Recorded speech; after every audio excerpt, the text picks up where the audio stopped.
ಅನ್ಯ ಜಾತಿ ಹುಡುಗನಿಗೆ ಪ್ರೀತಿ ಮಾಡಿ ತಂದೆಯಿಂದಲೇ ಹತ್ಯೆಗೆ ಒಳಗಾದ ಯುವತಿ. ಅನ್ಯ ಜಾತಿಯ ಯುವಕನಿಗೆ ಪ್ರೀತಿ ಮಾಡುತ್ತಿದ್ದ ಯುವತಿಯೊಬ್ಬಳ ಮೇಲೆ ತಂದೆ ಮಾರಣಾಂತಿಕ ಹಲ್ಲೆ ಮಾಡಿ ಕೊಲೆ ಮಾಡಿದ ಘಟನೆ ಔರಾದ್ ತಾಲೂಕಿನ ಸಂತಪುರ ಪೊಲೀಸ್ ಠಾಣೆ ವ್ಯಾಪ್ತಿಯಲ್ಲಿ ಬರುವ ಬಾರ್ಗೇನ್ ತಾಂಡಾದಲ್ಲಿ ಇಂದು ಶುಕ್ರವಾರ ಮಧ್ಯಾಹ್ನ 1 ಗಂಟೆ ಸುಮಾರಿಗೆ ಜರುಗಿದೆ. ಮೋನಿಕಾ ಮೋತಿರಾಮ್ ಜಾಧವ್ 18 ವರ್ಷ ತಂದೆಯಿಂದಲೇ ಕೊಲೆಗೀಡಾದ ಯುವತಿಯಾಗಿದ್ದಾಳೆ. ಕಳೆದ ಕೆಲ ದಿನಗಳಿಂದ ತಾಂಡಾದ ಸಮೀಪವಿರುವ ಗ್ರಾಮವೊಂದರ ಅನ್ಯ ಜಾತಿಗೆ ಸೇರಿದ ಯುವಕನಿಗೆ ಈ ಯುವತಿ ಪ್ರೀತಿಸುತ್ತಿದ್ದಳು. ಈ ವಿಷಯ ಮನೆಯಲ್ಲಿ ಗೊತ್ತಾಗಿ ತಂದೆ ಕೋಪಗೊಂಡಿದ್ದ. ಅನ್ಯ ಜಾತಿಗೆ ಸೇರಿದ ಯುವಕನಿಂದ ದೂರ ಇರುವಂತೆ ತಂದೆ ಪುತ್ರಿಗೆ ಅನೇಕ ಬಾರಿ ವಾರ್ನ್ ಮಾಡಿದ.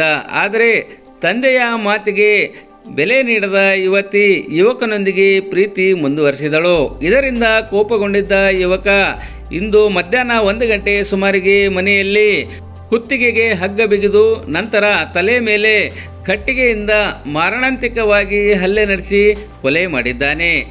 ಘಟನೆ ಬಗ್ಗೆ ಮಾಹಿತಿ ತಿಳಿದ ಬೀದರ್ನ ಜಿಲ್ಲಾ ಪೊಲೀಸ್ ವರಿಷ್ಠಾಧಿಕಾರಿ ಪ್ರದೀಪ್ ಗುಂಟಿ ಹಾಗೂ ಬಾಲ್ಕಿ ಡಿವೈಎಸ್ಪಿ ಶಿವಾನಂದ ಪವಾಡ್ ಶೆಟ್ಟಿ, ಔರಾದ್ನ ಸಿಪಿಐ ರಘುವೀರ್ ಸಿಂಗ್ ಠಾಕೂರ್, ಸಂತಪುರ ಠಾಣೆ PSI ನಂದಕುಮಾರ್ ಮೊಳೆ ಸೇರಿದಂತೆ ಪೊಲೀಸ್ ಅಧಿಕಾರಿಗಳ ತಂಡ ಘಟನಾ ಸ್ಥಳಕ್ಕೆ ಭೇಟಿ ನೀಡಿ ಪರಿಶೀಲಿಸಿದ್ದು ತನಿಖೆ ಮುಂದುವರಿಸಿದೆ.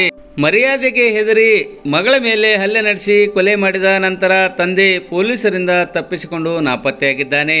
ನಾಪತ್ತೆಯಾಗಿರುವ ತಂದೆಯ ಬಂಧನಕ್ಕಾಗಿ ಪೊಲೀಸ್ ಅಧಿಕಾರಿಗಳು ಜಾಲ ಬೀಸಿದ್ದಾರೆ. ಈ ಕುರಿತು ಸಂತಪುರ ಪೊಲೀಸ್ ಠಾಣೆಯಲ್ಲಿ ಪ್ರಕರಣ ದಾಖಲಾಗಿದೆ.